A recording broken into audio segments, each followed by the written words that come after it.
Bismillahirrahmanirrahim. Assalamualaikum warahmatullahi wabarakatuh. Alhamdulillahirobbilalamin. Assalatu wassalamu ala asyrofil mursalin Sayyidina wa maulana Muhammadin wa ala alihi washabihi ajmain amma ba'd. Yang saya hormati kepada Abi Hamizul dan juga Ida selaku direktur dan juga pengasuh di Istana Pendidikan Sebagai Melalui Bank Ida. Yang saya hormati juga kepada segenap jajaran dan guru dan juga pengurus di Istana Pendidikan Sebagai Melalui Bank Ida, dan juga kepada Mas Alfi dan Musyu yang selaku kepala madrasah di MTSMA Melalui Bank Ida, dan tak lupa kepada teman-teman saya, keluarga saya, dan juga orang tua saya rindukan yang ada di rumah. Ya, semua itu bagaimana kabarnya pada pagi hari ini? Alhamdulillah luar biasa, bersemangat dahsyat Allah Akbar. Dan jadi kali ini saya ingin mempresentasikan peta imajinasi saya tentang pelajaran PKN yang berjudul Daerah dalam Kerangka NKRI, yaitu Negara Kesatuan Republik Indonesia. Di sini ada 4 cabang. Nah, cabang pertama yaitu tentang berisi perjuangan menuju Negara Kesatuan Republik Indonesia. Nah, sejarahnya tentang lahirnya negara NKRI semakin menguat setelah Jepang menyerah tanpa syarat sekutu. Nah, hal ini menyebabkan Indonesia itu berada dalam vacuum of power atau tidak ada permintaan yang berkuasa. Nah, terjadinya beberapa rentetan peristiwa yang berujung pada pembacaan teks proklamasi.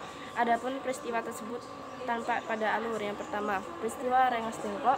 Yang kedua, pertemuan dengan Jenderal Nishimura. Dan yang ketiga, perumusan teks proklamasi. Nah,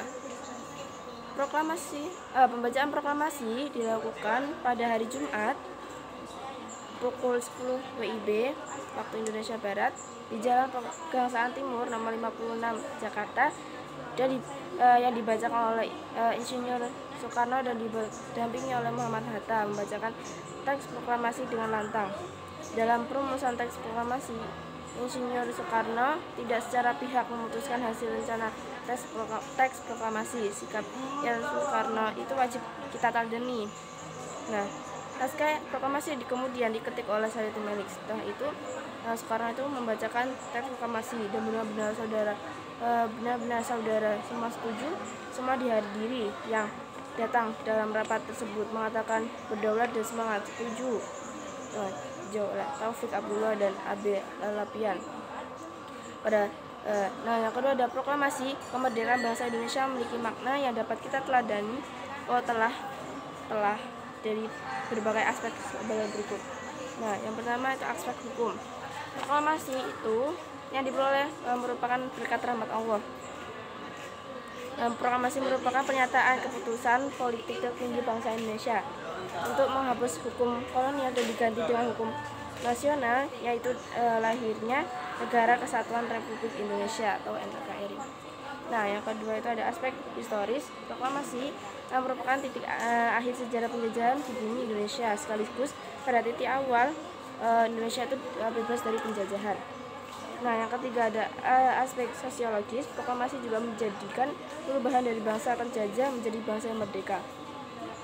Nah, yang keempat aspek kultural, yaitu proklamasi membangun peradaban baru.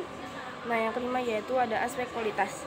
Proklamasi menyatakan bahwa Indonesia sebagai bangsa yang berdaulat dan mempunyai kedudukan sejajar dengan bangsa lain di dunia.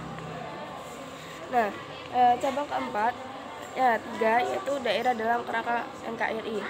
Nah, pasal 18 ayat 1 itu Negara Republik Indonesia pada tahun 1945 menyatakan bahwa negara NKRI dibagi atas daerah-daerah provinsi, dan daerah provinsi itu dibagi atas atas kabupaten dan kota yang tiap-tiap provinsi. Nah, berdasarkan bunyi pasal 18 itu ada Negara Kesatuan Indonesia, di dalamnya terdiri atas provinsi sebanyak 34 provinsi. Nah, sementara pasal 18 ayat 2 yang berbunyi pemerintahan daerah provinsi, daerah kabupaten dan kota mengatur dan mengurus sendiri urusan pemerintah menurut asas otonomi. Nah, yang terakhir ada tidak banyak daerah diberi otonomi khusus oleh perintah. Adapun pemerintah otonomi khusus berdasarkan pada berikut aspek. Yang pertama aspek historis, yang kedua aspek politik, yang ketiga aspek ekonomi, dan yang terakhir itu ada aspek fungsional.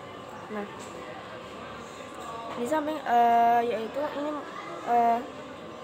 mengapa otonomi itu ya diberikan kepada daerah. Nah, dimaksudkan untuk mempercepat terwujudnya kesejahteraan masyarakat melalui peningkatan pelayanan, pemberdayaan, dan juga serta masyarakat. Oke, sekian presentasi saya. Kurang lebih mohon maaf. Wassalamualaikum warahmatullahi wabarakatuh. Bye.